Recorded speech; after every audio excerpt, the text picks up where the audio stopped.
ঘুরতে আসবেন, যদি এই পার্কে না ঘুরতে আসেন তো মিস করবেন। তো আসসালামু আলাইকুম বন্ধুরা, আমি এক্সট্রিম কামাল। আরডিএ পার্কের উদ্দেশ্যে আমরা রওনা দিয়েছিলাম। আরডিএ পার্কের মূল গেট এটা ছিল, অত্যন্ত চমৎকার একটি গেট। পার্কিং টাইলসটা ছিল খুব চমৎকার এবং অত্যন্ত সুন্দর একটা পরিবেশ তৈরি করেছে আরডিএ পার্ক। অর্থাৎ আপনি ভদ্রা মোড় থেকে আরডিএ পার্কে আসার জন্য রিক্সা নিয়ে খুব সহজে চলে আসতে পারবেন, 10 থেকে 15 টাকা ভাড়া লাগবে। আর এই রাজশাহীর অবস্থিত এই ভদ্রা পার্কটি আগে নাম ছিল, এখন নতুন নাম হয়েছে আরডিএ পার্ক। আপনারা যারা পরিবার এবং পরিজন নিয়ে ঘুরতে আসতে চাচ্ছেন তারা অবশ্যই চলে আসবেন।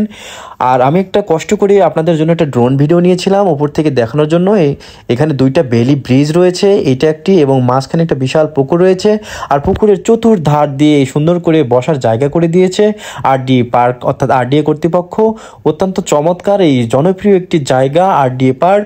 রাজশাহীতে এত সুন্দর আর কোনো পার্ক নেই। যারা পরিবার এবং বাচ্চা নিয়ে ঘুরতে চাচ্ছেন তারা অবশ্যই আরডিএ পার্কে ঘুরতে আসবেন। এখানে অত্যন্ত সুন্দর চমৎকার একটা পরিবেশ রয়েছে। এটা হলো আরডিএ গেটের মূল গেট অর্থাৎ আরডিএ পার্কের মূল গেট। এই গেট দিয়ে আপনারা প্রথমে ঢুকবেন, তারপর ঢুকে দেখতে পাবেন এখানে একটা ঘাস দিয়ে একটা সুন্দর ঘোড়া বানানো আছে। ঘোড়া বানানোর পাশাপাশি এখানে বেইলি ব্রিজ রয়েছে। বেইলি ব্রিজের পাশে এখানে বোট রয়েছে। বোটগুলো অত্যন্ত চমৎকার এবং জনপ্রিয়, দেখতেও অনেক সুন্দর, হাঁসের সেই ছবি দিয়েছে রাজহাঁসের। আর আরডিএ পার্কটি অত্যন্ত সুন্দর।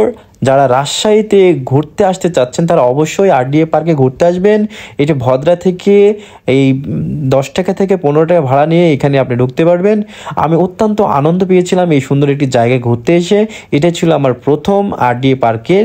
আর এই আরডিএ পার্কের পাশে অত্যন্ত সুন্দর একটি জায়গা রয়েছে, এখানে অনেক মানুষ বসতে পারে। এইখানে পাশে একটি ছোট মিনি স্টেডিয়ামের মতো বসার অনেক সুন্দর জায়গা আছে। যারা পরিবার পরিজন নিয়ে ঘুরতে আসতে চাচ্ছেন তারা দেরি কেন করবেন, তারা অবশ্যই চলে আসবেন আরডিএ পার্কে।